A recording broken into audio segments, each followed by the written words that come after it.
में सामान्य अध्ययन के क्वेश्चन पूछे जाते हैं। इस पीढ़ी से आपके बहुत कुछ क्वेश्चन इसमें पूछे जाते हैं, तो उसी के अनुसार मैं आपको जो 1992 से 2023 तक के क्वेश्चन आपके रेलवे एग्जाम से पूछे गए हैं, तो वो सारे टॉपिक वाइज मैं आपको यहाँ पर करा रहा हूँ। अगर आपने क्लासें नहीं देखी हैं पिछली तो डिस्क्रिप्शन में लिंक दिया हुआ है, वहाँ से जाके ज़रूर देख लें। तो इसमें मैं आपको हर टॉपिक वाइज करा रहा हूँ जो आपके एग्जाम्स में पूछे जाते हैं। तो इससे पहले मैंने आपको यहाँ पर देखिए ये वाला टॉपिक भारतीय रेल महत्वपूर्ण तथ्य करा दिया है, संपूर्ण भारत एक दृष्टि में ये भी करा दिया है, भारत के पड़ोसी देश ये भी करा दिया है, संपूर्ण ब्रह्मांड सौरमंडल से करा दिया है, गांधी युग परिक्षयोगी तथ्य ये भी करा दिया है, भारत के बाघ टाइगर रिजर्व भी करा दिया, जनगणना, भारत के रामसर साइट, भारतीय अंतरिक्ष प्रशिक्षण केंद्र, अंतरिक्ष विज्ञान, अंतरिक्ष मिशन, तो यहाँ तक मैंने आपको करा दिया है। आज जो हम करने वाले हैं वो करेंगे पर्यावरण पारिस्थितिकी प्रदूषण से संबंधित क्वेश्चन। तो चैनल पर नए हो सब्सक्राइब कर लेना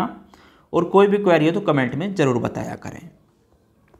और इसकी अगर ई बुक चाहिए तो डिस्क्रिप्शन में लिंक दिया हुआ है, वहाँ से जाकर आपको इसकी ई बुक भी मिल जाएगी। चलिए शुरुआत करते हैं, आज के टॉपिक पे आते हैं जो हमारा आज का टॉपिक है। ठीक है, अब देखिए तो इसमें सारे टॉपिक वाइज पढ़ेंगे, पॉइंट टू पॉइंट पढ़ेंगे, तो इसको नोट करते चलना और आपके एग्जाम्स में सारे क्वेश्चन कवर करा दूंगा आपके जो रेलवे एग्जाम्स में पूछे जाते हैं। तो चलिए शुरुआत करते हैं। देखिए पर्यावरण से संबंधित क्वेश्चन पढ़ने वाले हैं। पहले तो पृथ्वी पर पाए जाने वाले भूमि, जल, वायु, पेड़ पौधे एवं जीव जंतु का समूह जो है हमारा चारों ओर वो क्या कहलाता है? तो वो कहलाता है हमारा पर्यावरण कहलाता है। ठीक है, क्या कहलाता है? पर्यावरण कहलाता है।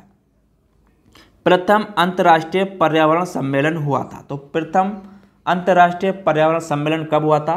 तो 5 जून 1972 को स्टॉकहोम में हुआ था। ठीक है, तो 5 जून 1972 को स्टॉकहोम में प्रथम अंतर्राष्ट्रीय पर्यावरण सम्मेलन। अब प्रथम विश्व पर्यावरण दिवस, तो प्रथम विश्व पर्यावरण दिवस 1973 में कब मनाया गया? 1973 में। विश्व पर्यावरण दिवस कब मनाते हैं? तो विश्व पर्यावरण दिवस 5 जून को मनाते हैं। कब मनाते हैं? 5 जून को। ठीक है, ओजोन परत के संरक्षण से संबंधित मॉन्ट्रियल सम्मेलन हुआ था। तो कब हुआ था? 16 सितंबर 1987 को। ठीक है, कब हुआ था? 16 सितंबर 1987 को। विश्व ओजोन संरक्षण दिवस, तो विश्व ओजोन संरक्षण दिवस जो मनाया जाता है वो 16 सितंबर को मनाया जाता है। मॉन्ट्रियल, देखिए जहाँ पर मॉन्ट्रियल सम्मेलन हुआ था, तो मॉन्ट्रियल क्या है? तो मॉन्ट्रियल कनाडा का एक शहर है। तो मॉन्ट्रियल कनाडा का एक शहर है। ओजोन की मात्रा में कमी का मुख्य कारण है, तो ओजोन की मात्रा में कमी का जो मुख्य कारण है वो क्लोरोफ्लोरोकार्बन है, यानी कि CFC जिसे बोलते हैं, तो इसका मुख्य कारण है। ठीक है, अब देखिए CFC जो है ये तो ओजोन परत को नष्ट करता है। CFC जो क्लोरोफ्लोरोकार्बन है ये ओजोन परत को नष्ट करता है। ठीक है, जो हमारे ओजोन परत क्या होती है? जो पराबैंगनी किरणों को धरती पर आने से रोकती है। ठीक है, प्रथम पृथ्वी सम्मेलन आयोजित हुआ था। तो प्रथम पृथ्वी सम्मेलन जो आयोजित हुआ था 1992 में ब्राज़ील के रियो डी जेनेरियो में हुआ था। ठीक है, 1992 ब्राज़ील के रियो डी जेनेरियो में हुआ था। पृथ्वी दिवस मनाया जाता है, तो पृथ्वी दिवस 22 अप्रैल को मनाया जाता है। ठीक है, क्योटो सम्मेलन, तो क्योटो सम्मेलन जो जापान में हुआ था 1997 में। क्योटो प्रोटोकॉल प्रभावी हुआ 2005 में। क्योटो सम्मेलन संबंधित है तो वातावरण में कार्बन डाइऑक्साइड उत्सर्जन में वृद्धि से संबंधित है। ठीक है, चलिए विश्व का गर्म होना या पृथ्वी की औसत तापमान बढ़ना क्या कहलाता है? तो विश्व का गर्म होना या पृथ्वी का औसत तापमान बढ़ना ग्लोबल वार्मिंग कहलाता है। ठीक है, क्या कहलाता है? Global warming. पृथ्वी का औसत तापमान, तो पृथ्वी का औसत तापमान 14 डिग्री सेल्सियस है। ठीक है, कितना है? 14 डिग्री सेल्सियस। ग्लोबल वार्मिंग को प्रभावित करने वाले मुख्य कारक, तो कार्बन डाइऑक्साइड। ठीक है, क्या है? Carbon dioxide. वायुमंडल में वार्षिक तापमान वृद्धि कहलाता है। तो वायुमंडल में वार्षिक तापमान वृद्धि क्या कहलाता है? तो ये कहलाता है आपका हरित गृह प्रभाव। ग्रीन हाउस इफेक्ट, ठीक है, हरित गृह प्रभाव यानी ग्रीन हाउस इफेक्ट। अब ग्रीन हाउस गैसें क्या हैं? तो जल वाष्प, carbon dioxide, methane, nitrite oxide हैं, ठीक है, ग्रीन गैस हाउस गैसें। अब देखिए हरित गृह प्रभाव हेतु सर्वाधिक उत्तरदायी गैस है, तो हरित गृह प्रभाव हेतु सर्वाधिक उत्तरदायी गैस क्या है आपकी? कार्बन डाइऑक्साइड CO2 है, ठीक है, हरित गृह प्रभाव हेतु सर्वाधिक उत्तरदायी गैस कार्बन डाइऑक्साइड CO2 है। सर्वाधिक ग्रीन हाउस गैसों की संकल्पना की थी, तो सर्वप्रथम ग्रीन हाउस गैसों की संकल्पना जोसेफ फेरियन ने 1824 में करी थी, ठीक है। अब पर्यावरण एवं वन मंत्रालय का गठन कब हुआ था? तो पर्यावरण एवं वन मंत्रालय का गठन 1985 में हुआ था। भारत सरकार ने पर्यावरण संरक्षण अधिनियम कब लागू किया था? 1986 में, ठीक है। विश्व पर्यावरण संरक्षण दिवस मनाया जाता है, तो विश्व पर्यावरण संरक्षण दिवस 26 नवंबर को मनाया जाता है, ठीक है। पर्यावरण संरक्षण के लिए काम करने वाली अंतर्राष्ट्रीय एजेंसी, तो पर्यावरण संरक्षण के लिए काम करने वाली अंतर्राष्ट्रीय एजेंसी जो है वो ग्रीन पीस है, जिसे एमस्ट्रम बोलते हैं, ठीक है। अब देखिए राष्ट्रीय पर्यावरण अनुसंधान केंद्र, तो राष्ट्रीय पर्यावरण अनुसंधान केंद्र नागपुर में है, ठीक है। राष्ट्रीय वन नीति लाया गया, तो राष्ट्रीय वन नीति 1988 में लाया गया। राष्ट्रीय जल नीति की घोषणा, तो राष्ट्रीय जल नीति की घोषणा 2002 में करी गई थी। राष्ट्रीय पर्यावरण नीति की घोषणा, तो राष्ट्रीय पर्यावरण नीति की घोषणा 2004 में। राष्ट्रीय हरित प्राधिकरण की स्थापना 2010 में। विश्व नम भूमि दिवस, तो विश्व नम भूमि दिवस 2 फरवरी को। विश्व वन दिवस 21 मार्च को। विश्व जल दिवस 22 मार्च को। जैव विविधता दिवस 22 मई को। रेड डाटा बुक संबंधित है तो विलुप्त या संकटग्रस्त जीवों से, ठीक है, रेड डाटा बुक संबंधित है तो विलुप्त या संकटग्रस्त जीवों से।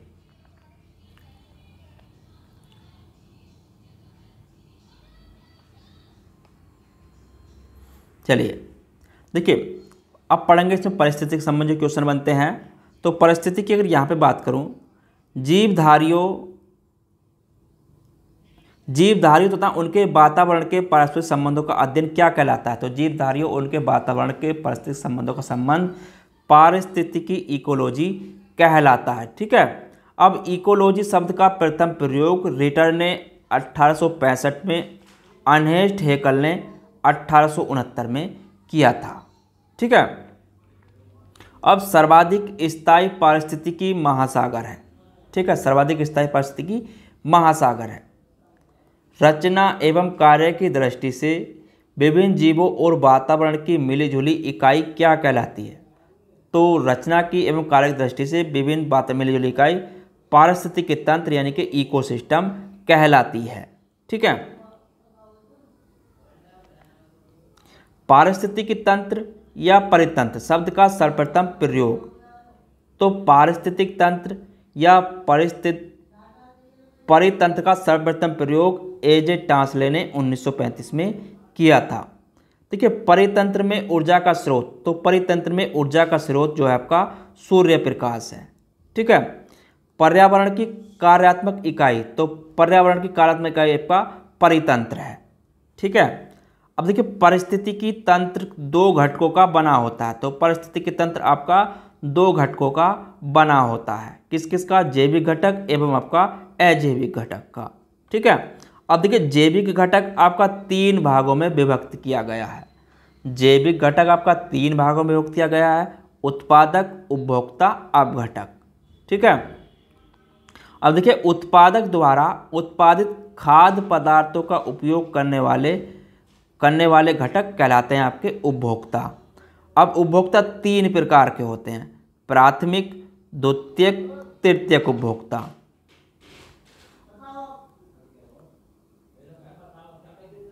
वे जीव जो हरे पौधे को खाते हैं क्या कहलाते हैं? तो वे जीव जो हरे पौधे को खिलाते हैं प्राथमिक उपभोक्ता कहलाते हैं। जैसे आपका बकरी, गाय, भैंस क्या है? आपके प्राथमिक उपभोक्ता हैं। अब देखिए, प्राथमिक उपभोक्ताओं को भोजन के रूप में प्रयुक्त करने वाले जीव क्या कहलाते हैं? द्वितीयक उपभोक्ता। ठीक है, जैसे आपका भेड़िया, मोर, लोमड़ी, क्योंकि ये बकरी, गाय, भैंस को खा जाते हैं। ठीक है, अब द्वितीयक उपभोक्ता को भोजन के रूप में इस्तेमाल करने वाले जीव, अब द्वितीय उपभोक्ता को भोजन के रूप में इस्तेमाल करने वाले जीव क्या कहलाते हैं? तृतीय उपभोक्ता। जैसे बाघ, शेर, चीता। ठीक है, चलिए, अजैविक घटक दो भागों में विभक्त होता है। अब अजैविक घटक आपका कितने भागों में विभक्त होता है? दो भागों में, कार्बनिक एवं अकार्बनिक। अब कार्बनिक अजैविक घटक क्या होते हैं? कार्बोहाइड्रेट, प्रोटीन एवं वसा। अब अकार्बनिक जैविक घटक, तो अकार्बनिक जैविक घटक मृदा, जल, वायु, खनिज होते हैं। अपघटक, तो अपघटक कवक एवं जीवाणु होते हैं। अपघटक आपके कवक एवं जीवाणु होते हैं। देखिए, सफाई कर्मचारी कहलाते हैं, तो सफाई कर्मचारी आपके अपघटक कहलाते हैं। ठीक है, एक जीव द्वारा दूसरे को खाए जाने पर पोषक तत्वों एवं ऊर्जा का रूपांतरण क्या कहलाता है? तो ये कहलाता है आपका खाद्य श्रृंखला। ठीक है, तो ये खाद्य श्रृंखला कहलाता है। अब खाद्य श्रृंखला बनती है उत्पादकों, उपभोक्ताओं, अपघटों से मिलकर। ठीक है, खाद्य श्रृंखला में प्राथमिक एवं द्वितीयक उपभोक्ता क्या है? तो खाद्य श्रृंखला में प्राथमिक, द्वितीयक उपभोक्ता मानव होता है। ठीक है, देखिए, किसी परितंत्र में विभिन्न ऊर्जा स्तरों की कार्यात्मक भूमि की तुलना करने हेतु प्रदर्शन किया जाता है। तो किसका किया जाता है? ऊर्जा पिरामिड का। तो ऊर्जा पिरामिड का किया जाता है। अब ऊर्जा पिरामिड सदैव होता है तो सीधा होता है। ऊर्जा पिरामिड कैसा होता है आपका? सदैव सीधा होता है। ठीक है, सर्वाधिक जैव विविधता पाई जाती है। तो सर्वाधिक जैव विविधता पाई जाती है उष्णकटिबंधीय वर्षा वन में। ठीक है, उष्णकटिबंधीय वर्षा वन में पाई जाती है। पारिस्थितिक विज्ञान केंद्र है, तो पारिस्थितिक विज्ञान केंद्र आपका बेंगलुरु में है। ठीक है, कहाँ पर है? बेंगलुरु में। चलिए आगे बात करते हैं प्रदूषण से संबंधित जो आपके क्वेश्चन बनते हैं। देखिए, प्रदूषण की अगर बात करें तो वायु, जल, भूमि में अनचाहे परिवर्तन मनुष्य एवं जीवधारियों के लिए हानिकारक होते हैं, जो आपके प्रदूषण कहलाते हैं। ठीक है, अब देखिए, मानव जात जनित पर्यावरण प्रदूषण कहलाते हैं। मानव जनित पर्यावरण प्रदूषण क्या कहलाते हैं? आपके एंथ्रोपोजेनिक के परजैविक प्रदूषण। जैव विघटित प्रदूषक है, तो जैव विघटित प्रदूषक क्या है? तो जैव विघटित प्रदूषक है आपका बाहित मल। वायु प्रदूषक सीसा से प्रभावित अंग, तो वायु प्रदूषक सीसा से प्रभावित जो अंग होता है वो होता है आपका उदर।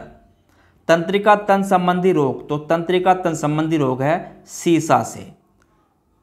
एस्बेस्टॉस धूल से प्रभावित अंग, तो एस्बेस्टॉस धूल से प्रभावित अंग आपका फेफड़ा होता है। ठीक है, पारा से प्रभावित अंग मस्तिष्क को होता है। पारा से क्या प्रभावित होता है? मस्तिष्क। वायु प्रदूषक कार्बन मोनोऑक्साइड प्रभावित करता है, तो किसे करता है वायु प्रदूषक कार्बन मोनोऑक्साइड? रक्त धाराओं को प्रभावित करता है। भूमिगत जल को दूषित करने वाले अजैविक प्रदूषक क्या है? तो भूमिगत जल को दूषित करने वाले अजैविक प्रदूषक हैं आपके ऑर्सोनिक। ठीक है, ऑर्सोनिक।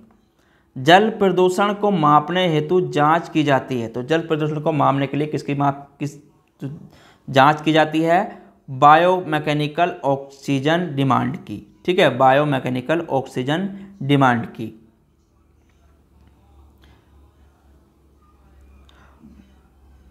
मनुष्य में रक्तदाब बढ़कर दिल संबंधी रोग उत्पन्न करता है, तो किसके कारण करता है?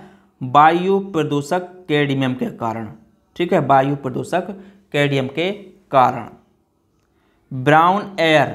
ब्राउन एयर शब्द का प्रयोग किया जाता है, तो ब्राउन एयर जो शब्द का प्रयोग करते हैं वो प्रकाश रासायनिक धुएं के लिए। ठीक है, प्रकाश रासायनिक धुएं के लिए। पीएम तथा एसपीएम संबंधित है, तो पीएम तथा एसपीएम जो संबंधित है वो प्रदूषण से संबंधित है। ठीक है, तो पीएम क्या होता है? Particular matter, SPM suspended particulate matter. ठीक है। वायु प्रदूषक है तो कार्बन मोनोऑक्साइड, वायु प्रदूषक है carbon monoxide, sulphur dioxide, hydrogen sulphide. 3 दिसंबर 1984 को भोपाल के यूनियन कार्बाइड फैक्ट्री में किस गैस का रिसाव हुआ था? तो किसका हुआ था? मिथाइल आइसोनाइमेट। ठीक है, मिथाइल आइसोसाइनेट MIC का।